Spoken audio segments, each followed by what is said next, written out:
ജനമൊന്നാകെ polling ബൂത്തുകളിലേക്ക് എത്തുന്നു. ആ കാഴ്ചയാണ് കാണുന്നത്. നഗരഗ്രാമ വ്യത്യാസമില്ലാതെ ജനങ്ങൾ പോളിംഗ് ബൂത്തുകളിലേക്ക് എത്തുന്നു. 42.17% പേർ ഇതിനോടകം തന്നെ വോട്ട് രേഖപ്പെടുത്തി കഴിഞ്ഞിട്ടുണ്ട്. അപ്പോൾ എല്ലാ മുന്നണികളും സ്ഥാനാർത്ഥികളും ഒക്കെ വലിയ ആത്മവിശ്വാസത്തിലാണ്. പ്രതികരണങ്ങൾ സൂചിപ്പിക്കുന്നത് അത് തന്നെയാണ്. നമ്മൾ വിവിധ ഇടങ്ങളിൽ നിന്നുള്ള വിശദാംശത്തിലേക്ക് പോവുകയാണ്. നമ്മുടെ സ്ഥാനാർത്ഥികളുണ്ട്. തത്സമയം വിനേഷ് കുമാറിലേക്കാണ്. വിനേഷ് ഉള്ളത് കഴക്കൂട്ടത്താണ്. നമുക്കറിയാം ശക്തമായ ത്രികോണ പോരാട്ടം നടക്കുന്ന തിരുവനന്തപുരത്തെ മണ്ഡലങ്ങളിൽ ഒന്നാണ് കഴക്കൂട്ടം. എന്താണ് കഴക്കൂട്ടത്തെ പോളിംഗ് ബൂത്തിൽ നിന്നുള്ള വിവരങ്ങൾ നോക്കാം.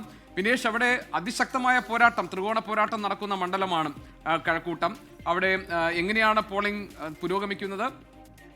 ആളുകൾ കൂടുതൽ പേർ എത്തി വോട്ട് രേഖപ്പെടുത്തുന്നുണ്ടോ? എന്താണ് പോളിംഗ് ബൂത്തുകളിൽ നിന്നുള്ള വിവരങ്ങൾ?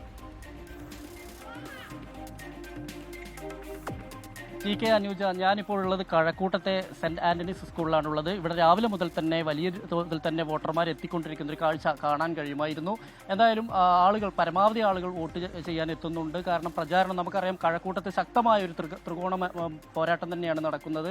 പ്രധാനമായും ഇവിടെ കടകംപള്ളി സുരേന്ദ്രനാണ് LDF സ്ഥാനാർത്ഥി. അതുപോലെ തന്നെ UDF സ്ഥാനാർത്ഥിയായി ശരത്ചന്ദ്ര പ്രസാദും അതുപോലെ തന്നെ NDA സ്ഥാനാർത്ഥിയായി V മുരളീധരനുമാണ് എത്തിയത്. ശക്തമായ പ്രചാരണങ്ങൾക്ക് ശേഷം ജനങ്ങൾ ഇന്ന് പോളിംഗ് ബൂത്തിൽ എത്തുമ്പോൾ പരമാവധി വോട്ടർമാരെ എത്തിക്കുക എന്നുള്ളത് തന്നെയാണ് ഓരോ മുന്നണികളും അത്തരം ഒരു നീക്കങ്ങളാണ്. ഒപ്പം തന്നെ തെരഞ്ഞെടുപ്പ് കമ്മീഷന്റെ ഭാഗത്തു നിന്നും ഈ ജൻസി വോട്ടുകൾ, അതായത് പുതിയ തലമുറയിലുള്ളവരെയൊക്കെ പരമാവധി പോളിംഗ് ബൂത്തിൽ എത്തിക്കാനുള്ള ഇത്തരത്തിലുള്ള പ്രചാരണ പരിപാടികളും മറ്റും നടന്ന് നമ്മൾ കണ്ടതാണ്. ഇപ്പോൾ രാവിലത്തേക്കാൾ ആളുകൾ കുറഞ്ഞു എന്നാണ് ഇവിടെയുള്ള ആളുകൾ പറയുന്നത്.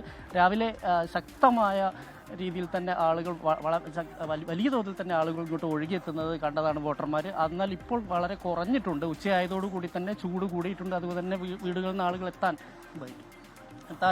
വൈകിയത് മറ്റും ആണ് കാരണം. എന്തായാലും ഇപ്പോൾ ചില ബൂത്തുകളിലെല്ലാം തന്നെ ആളുകൾ കുറഞ്ഞുകൊണ്ടിരിക്കുന്നത് നമുക്ക് കാണാൻ കഴിയുന്നുണ്ട്. വോട്ട് ചെയ്യാൻ വേണ്ടി വന്നാണോ? കാല് വയ്യാത്തോണ്ട് നേരത്തെ കയറി ചെയ്തു.